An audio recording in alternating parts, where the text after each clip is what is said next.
প্রীতি ও শুভেচ্ছা নেবেন। আজকে যে বিষয়টি নিয়ে কথা বলবো সেই বিষয়টি আপনারা অনেকেই শুনেছেন এবং এটা নিয়ে আপনারা খুব উৎকণ্ঠার মধ্যে আছেন। এবং বাংলাদেশের রাজনীতি আজকে যে টালমাটাল, সেই টালমাটাল অবস্থায় বেগম খালেদা জিয়ার মতো একজন সাবেক প্রধানমন্ত্রীর জীবন মৃত্যুর সন্ধিক্ষণ। কেউ বলছেন উনি নেই, কেউ বলছেন উনি আছেন, কেউ বলছেন ভেন্টিলেশনে আছেন। কিন্তু সব কিছু ছাপিয়ে যে কথাটি সর্বমহলে আলোচিত হচ্ছে সেটি হচ্ছে তার একমাত্র সন্তান, বেঁচে থাকা পুত্র সন্তান, তিনি লন্ডনের মতো একটি উন্নত বিশ্বে আছেন। মায়ের দুরবস্থায় জীবন মৃত্যুর এই সন্ধিক্ষণে তার সন্তান কেন তার পাশে নেই? এখন এই বিষয়টি আপনাদেরকে আমি আলোচনা করতে চাই যে আসলে বাংলাদেশের একজন নাগরিক যদি ব্রিটেনে কোনো রাজনৈতিক আশ্রয় প্রার্থনা করে, তাহলে এতদিন পর তার স্ট্যাটাসটা এখানে কি থাকা যেতে পারে এবং তারেক রহমানের স্ট্যাটাসটা এখানে কি আছে, তিনি কেন দেশে যাচ্ছেন না বা যেতে পারছেন না বা যেতে চাচ্ছেন না, এই বিষয়গুলো নিয়েই কিন্তু কথাটা মূলত হচ্ছে।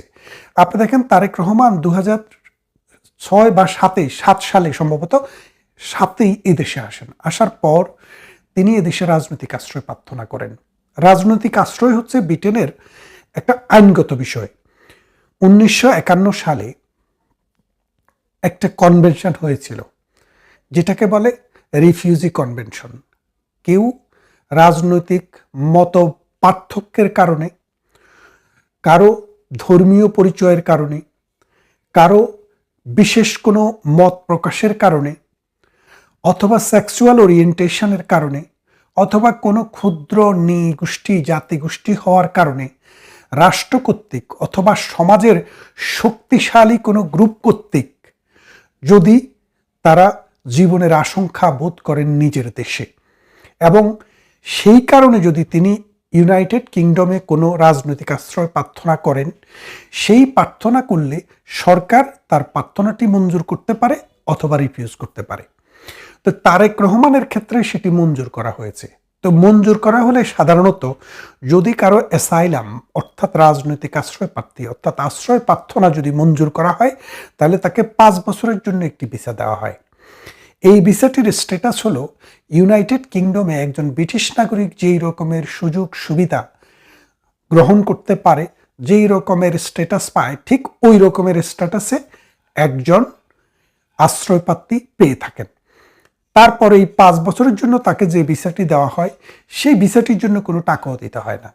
এই ভিসার 5 বছর মেয়াদে শুধু তিনি পান না, তার যদি 18 বছরের নিচে কোনো সন্তানাদি থাকে অথবা স্ত্রী পুত্র থাকে, তাদেরকেও নিয়ে আসতে পারেন। এখানে থাকলেও তারা অ্যাপ্লিকেশন করতে পারে, আর যদি দেশের বাইরে থাকে তারাও বিনা পয়সায় এসে জয়েন করতে পারে। যদিও সাম্প্রতিক এই আইনটি পরিবর্তিত হয়ে এখন ফ্যামিলি আনতে একটু অন্য ধরনের আইন ফলো করতে হয়, আপাতত ফ্যামিলির কথা বাদ দেন। তো তারেক সাহেব যখন 2008 সালে রাজনৈতিক আশ্রয় পান, তখন থেকে নিয়ম হচ্ছে 5 বছর আপনাকে রাজনৈতিক আশ্রয় প্রার্থনা করার পরে 5 বছরের জন্য ভিসাটা দেওয়া হয়।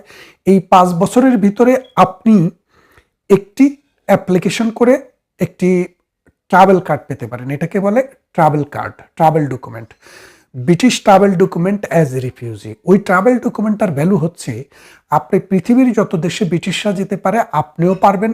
কিছু কিছু দেশ ভিসা নিয়ে যেতে হয়, আর বাকি অনেক দেশ আছে ভিসা ছাড়াও যাওয়া যায়। এই ট্রাভেল ডকুমেন্টে একটি কথা স্পষ্টভাবে লেখা থাকে, এই 5 বছরের মধ্যে, অর্থাৎ যে 5 বছরের জন্য আপনাকে ভিসা দেওয়া হয়েছে, এই 5 বছরে আপনি পৃথিবীর সব দেশে যেতে পারলেও যেই দেশে আপনার বিপদ বলে আপনি রাজনৈতিক আশ্রয় পেয়েছেন অর্থাৎ নিজের দেশ, সেই দেশে যেতে পারবেন না। 5 বছর পর আপনি চাইলে ইনডিফিনিট লিভ টু রিমেইনের অ্যাপ্লিকেশন করতে পারেন, অর্থাৎ আপনাকে সারা জীবনের জন্য ভিসা দিয়ে দেবে। এই ইনডিফিনিট লিভ টু রিমেইন পাওয়ার 1 বছরের মধ্যে আপনি চাইলে এই দেশের ব্রিটিশ পাসপোর্টের জন্য অ্যাপ্লিকেশন করতে পারবেন। সেই ব্রিটিশ পাসপোর্ট যদি আপনাকে দিয়ে দেয়, তাহলে তো আপনি নিজের দেশেও যেতে পারবেন, অন্য দেশেও যেতে পারবেন অ্যাজ এ ব্রিটিশ। তখন আর আপনি ওই দেশের নাগরিকের মতো কোনো সমস্যায় নেই, কারণ আপনি তখন ব্রিটিশ সিটিজেন। তো এখন এই রকম অবস্থায় এই যে 5 বছর পরে ব্রিটিশ হয়ে যাওয়া, এই 5 বছর হওয়ার আগ পর্যন্ত আপনার যে বাংলাদেশি পাসপোর্টটি, সেটি কিন্তু ব্রিটেনের সরকারের কাছে থাকে। অর্থাৎ আপনি যখন ক্লেমটা করেন, অ্যাপ্লিকেশন করেন অ্যাসাইলামের, তখনই আপনার নিজের পাসপোর্টটি সারেন্ডার করতে হয়।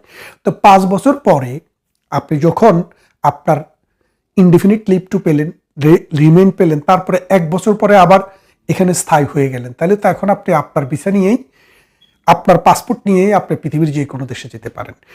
এখন প্রশ্নটা হচ্ছে, তারেক রহমানের কি ব্রিটিশ পাসপোর্ট আছে নাকি নেই? ব্লু অ্যান্ড হোয়াইট নামে এটি কোম্পানিতে তারেক রহমানের ডাইরেক্টরশিপ ছিল। আমরা দেখেছি হাসান রহমান নামে একজন সাংবাদিক, যিনি বাংলাদেশের বেশ কিছু টেলিভিশন এবং পত্রিকার সাংবাদিক ছিলেন, তিনি একটি প্রতিবেদন প্রকাশ করেছেন যে তারেক রহমান যখন কোম্পানির ডিরেক্টর হন তখন সেখানে ঘোষণা দিয়েছেন যে তিনি ব্রিটিশ নাগরিক। অর্থাৎ এটা একটা পাবলিক ডকুমেন্ট। আমি আপনি যে কেউ ব্লু অ্যান্ড হোয়াইট নামে যে কোম্পানিটা রয়েছে, সেই কোম্পানির যদি আপনি ইউকের গুগলে যান, সেখান থেকে বের করে নিতে পারবেন যে তারেক রহমানের ডিক্লারেশনটা সেখানে রয়েছে। সেখানে এখনো সেটাই বলা আছে যে তিনি একজন ব্রিটিশ নাগরিক। এটা আমরা বলিনি, তিনি বলেছেন, অ্যাকর্ডিং টু দ্য ইনফরমেশন। তো তিনি যদি ব্রিটিশ সিটিজেন হন, তাহলে তিনি বাংলাদেশে যেতে কি লাগবে? বাংলাদেশে যেতে দুইভাবে তিনি বাংলাদেশে যেতে পারেন। তিনি যদি বাংলাদেশের কোনো পাসপোর্ট থাকে তার, অর্থাৎ ব্রিটেনের আইনে আপনি ব্রিটিশ হলেও বাংলাদেশি পাসপোর্ট রাখতে পারবেন, এতে কোনো সমস্যা নেই। কারণ ব্রিটেনে দ্বৈত নাগরিকত্বের বিধান রয়েছে এবং বাংলাদেশেও দ্বৈত নাগরিকত্বের বিধান রয়েছে। তারেক রহমান সাহেব যেহেতু বাংলাদেশের একজন নাগরিক, তিনি চাইলেই বাংলাদেশের পাসপোর্ট নিতে পারেন। অতদিন যখন আওয়ামী লীগ সরকার ছিল তখন বিষয়টা একরকম ছিল। রাজনৈতিকভাবে যেহেতু তাকে পাসপোর্ট দিচ্ছিল না বলে আমরা শুনেছি এবং জেনেছি, সেই ক্ষেত্রে 2024 সালের 5 আগস্টে আওয়ামী লীগ সরকারের এই যখন ক্ষমতা থেকে আউস্ট হয়, তখন কিন্তু তিনি চাইলেই বাংলাদেশে একটি পাসপোর্ট নিতে পারতেন। এক, দ্বিতীয় কথা হচ্ছে, তিনি যদি পাসপোর্ট না নিয়ে থাকেন তাহলে ব্রিটিশ পাসপোর্টের মধ্যেও নো ভিসা রিকোয়ার্ড নামে একটি বিধান রয়েছে। অর্থাৎ আপনি যদি ব্রিটিশের সিটিজেনশিপ গ্রহণ করেন, তাহলে আপনি নিজের দেশে যেতে গেলে, বাংলাদেশে একটা রুল রেখেছে, সেখানে আপনি একটি অ্যাপ্লিকেশন করলে আপনার ব্রিটিশ পাসপোর্টের মধ্যে একটি সিল দিয়ে দিবে, সেটাকে বলে নো ভিসা রিকোয়ার্ড। অর্থাৎ আপনি যতবারে বাংলাদেশে যান, বাংলাদেশে গিয়ে থাকতে চান, আপনাকে কোনো পাসপোর্ট ছাড়াই বাংলাদেশে যাওয়া আসা করতে দেবে বাংলাদেশ। এটা একটা। আরেকটি হলো, ব্রিটিশ নাগরিক বাংলাদেশে যেতে যদি তার বাংলাদেশি ভিসা নাও থাকে, তাহলে এয়ারপোর্টে তাকে 28 দিনের জন্য ভিসা দেওয়া হয়, অন অ্যারাইভাল ভিসা। এটা বাংলাদেশের রুলেই আছে। তারপরে আরেকটি বিষয় হচ্ছে, আমাদের পররাষ্ট্র উপদেষ্টা বলছেন যে তারেক রহমান সাহেব যদি চায়, আজকে চাইলে একদিনের মধ্যেই তাকে একটি আউটপাস দেওয়া হবে। আউটপাস মানে হচ্ছে, বাংলাদেশের কোনো নাগরিক পৃথিবীর কোনো দেশে ভিসা জটিলতা অথবা তার পাসপোর্ট না থাকার কারণে দেশে যাইতে যদি সমস্যা হয়, রাষ্ট্র চাইলে এক পাতার একটা আউটপাস দিতে পারে। এই পাস দিয়া এই দেশ থেকে তিনি শুধু বাংলাদেশে যাবেন, এটা দিয়ে আবার ফেরত আসতে পারবেন না, শুধু যেতে পারবেন। এখন প্রশ্নটা হচ্ছে, তারেক রহমান এই দেশে আছেন, বাংলাদেশের পাসপোর্টও নেই, ব্রিটিশ পাসপোর্টও কি নেই? আমরা বিশ্বাস করি তার ব্রিটিশ পাসপোর্ট রয়েছে, কিন্তু ব্রিটিশ পাসপোর্ট দিয়ে তিনি দেশে যাবেন না। কেন যাবেন না? এটা একদম যৌক্তিক একটা কারণ। যৌক্তিক কারণটা হচ্ছে, উনি বাংলাদেশের সবচেয়ে এখন এই সময়ে যে পপুলার দল যেটা বিএনপি, সেই দলের তিনি প্রধান। কারণ খালেদা জিয়া যদিও প্রধান, ডিফ্যাক্টো তিনি কিন্তু অসুস্থ হওয়ার কারণে কাজ করতে পারছেন না। তারেক রহমানে কিন্তু এই কাজগুলো চালাচ্ছেন। দ্বিতীয়ত, বিএনপি ঘোষণাই দিয়েছে যদি বিএনপি ক্ষমতায় আসে তাহলে তারেক রহমান হবেন বাংলাদেশের প্রধানমন্ত্রী। তাহলে বাংলাদেশের আইনে বলেছে কোনো প্রধানমন্ত্রী বা সাধারণ এমপিও নির্বাচনে দাঁড়াতে পারবেন না যদি তিনি কোনো দেশের ভিন্ন দেশের নাগরিক হন। এখন তারেক রহমান এয়ারপোর্ট দিয়ে যদি ঢাকায় যান, তাহলে আপনারা দেখবেন, সবাই দেখবে, ব্রিটিশরা দেখবে যে তিনি আসলে একজন বিদেশি নাগরিক হিসেবে ব্রিটিশ পাসপোর্ট নিয়ে গেছেন। তাহলে তার রাজনীতির জন্য এটা বড়ই একটা সমস্যা, জটিলতা। কারণ এই নাগরিকত্ব সারেন্ডার করার একটা প্রসেস আছে, সেই প্রসেস হতে হতে নির্বাচনের ট্রেন হয়তো চলে যাবে। সুতরাং সেটাও তার জন্য সম্ভব না প্র্যাকটিক্যালি। তাইলে এখন আমার প্রশ্নটা হচ্ছে, তিনি যে বাংলাদেশের একটি পাসপোর্ট নিতে পারেন, আপনারা জানেন বাংলাদেশের যে পাসপোর্ট, এই পাসপোর্টটি কিন্তু তৈরি অবস্থায় থাকে, শুধু একটি পাতা চেঞ্জ করা হয়। অর্থাৎ যে পাতাটি তার ব্যক্তিগত বিষয়গুলো থাকবে, সেই জায়গাটি শুধু এখানে অ্যাড করা হয়। একটি পাসপোর্ট করতে 7 দিন, 8 দিন, 10 দিন, 1 মাস সময় লাগে। কেন লাগে? কারণ এটা ভেরিফিকেশন করতে হয়, পুলিশ ক্লিয়ারেন্স সার্টিফিকেট লাগে, নানান জটিলতা আছে। কিন্তু তারেক রহমানের জন্য কি পুলিশ ভেরিফিকেশন লাগবে? তারে কি বাংলাদেশের পুলিশরা চিনে না, সরকার কি চিনে না? তাকে তো বললেই হলো। তার মানে উনি এখন গিয়ে যদি আজকে যদি ফিঙ্গারপ্রিন্ট এবং ছবি তুলে আসেন, আগামীকাল সকালবেলা কিন্তু তিনি পাসপোর্ট নিয়ে বাংলাদেশে যেতে পারেন। তো সেটা কি তিনি করবেন? সেটা করতে গেলে আরেকটি ইস্যু আছে, যে তিনি যদি আবার এদেশে ফিরে আসতে চান, সেই ক্ষেত্রে তার ব্রিটিশ পাসপোর্টটি সারেন্ডার করে রিনাউন্সিয়েশন বলে এটা করে তাকে কিন্তু একটি indefinite leave to remain sticker বা ইনডিফিনিট লিভ টু রিমেইনের আবেদন করে সেটা তাকে নিতে হবে। এখন তিনি একজন বড় রাজনীতিবিদ, তার রাজনৈতিক উপদেষ্টা আছে, আইন উপদেষ্টা আছে, তারা কি উপদেশ দিয়েছেন বা কি পরামর্শ দিয়েছেন আমরা জানি না। কিন্তু আমরা যে জিনিসটা বুঝছি, এই মুমূর্ষু অবস্থায় জীবন মৃত্যুর সন্ধিক্ষণে একজন মা, যিনি রাষ্ট্রের সর্বোচ্চ সার্ভিস করেছেন, সেই মাকে দেখতে তার সন্তান যেতে পারছে না।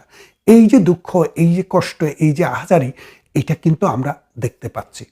এখন এই জায়গাটি immigration, passport, no visa required, তারপরে ট্রাভেল ডকুমেন্ট অথবা অন্য যে কোনো প্রক্রিয়াকে বাদ দিয়ে আমরা যে জায়গাটিতে যেতে চাই, যে তারেক রহমান সাহেব আওয়ামী লীগ ক্ষমতার থেকে চলে গেল আজকে 16 মাস থেকে 17 মাস, 16 মাস শেষ। এই 16 মাসেও তিনি কেন বাংলাদেশের পাসপোর্ট নিলেন না বা বাংলাদেশের ট্রাভেল পাস নিলেন না, নো ভিসা নিলেন না এবং বাংলাদেশে যাওয়ার চিন্তা কেন করেননি? সাম্প্রতিক তিনি তার সাইলেন্স ভেঙে তিনি বলেছেন যে তার বাংলাদেশে যাওয়াটা শুধু তার উপরে নির্ভর করে না, আরও কিছু ফ্যাক্টর সেখানে রয়েছে। এই ফ্যাক্টরগুলো কি? অন্য আরেকটি শক্তি রয়েছে, সেটি কি আওয়ামী লীগ? না, আওয়ামী লীগ না, কারণ আওয়ামী লীগ এখন ক্ষমতাতেই নেই, তারাই এখন দেশে নেই। এটা কি তাহলে জামাত? সেটাও আমরা জানি না। এটা কি আমেরিকা, নাকি এটা ইউনূস সরকার, নাকি ভারত সরকার, নাকি বাংলাদেশের আর্মি? আমরা জানি না। কিন্তু একটা জিনিস আমরা বুঝতে চেষ্টা করেছি এবং আমরা অনুসন্ধান করার চেষ্টা করেছি, যে উনার কাছে যে জিনিসটা মনে হচ্ছে সেটা হচ্ছে যে আপনি যদি দেখেন ইউনূস সরকার ক্ষমতায় আসা থেকে আজকে পর্যন্ত যে সময়, এই সময়ের ভিতরে প্রতিদিন বিএনপিকে জনপ্রিয়তা কমের দিকে নিয়ে যাচ্ছে আর জামাতকে জনপ্রিয়তা উপরের দিকে নিয়ে যাওয়া হচ্ছে। আওয়ামী লীগের কার্যক্রম নিষিদ্ধ করে এবং ছাত্রলীগকে নিষিদ্ধ করে মাঠটা খোলা করে দেওয়া হয়েছে আওয়ামী লীগের জন্য, মানে জামাতের জন্য, এবং জামাত সেখানে চাষবাস করছে। এর ফলে প্রতিদিন বিএনপি জামাতের সাথে তার দূরত্বটা কমে আসছে। সর্বশেষ যে জরিপটি হলো, সেই জরিপে দেখা গেল বিএনপি 19% আর জামাতে ইসলামী 17%, আর জামাতের খালতো ভাই ইসলামী ঐক্যজোট তারা 4%। এখন দুই খালতো ভাই মিলে 17 আর 21, আর বিএনপির কিন্তু রইল মাত্র 19। তার মানে হচ্ছে জামাতে ইসলামী আর ঐক্যজোট, এই দুইটা দলের সম্মিলিত ভোট বিএনপির ভোটের চাইতে 1% বেশি। আবার এই জামাতে ইসলামের বি টিম বলে আমরা যাদেরকে চিনতাম, ছাত্র সমন্বয়ক, এনসিপি, নাগরিক কমিটি, তাদেরও 4% ভোট।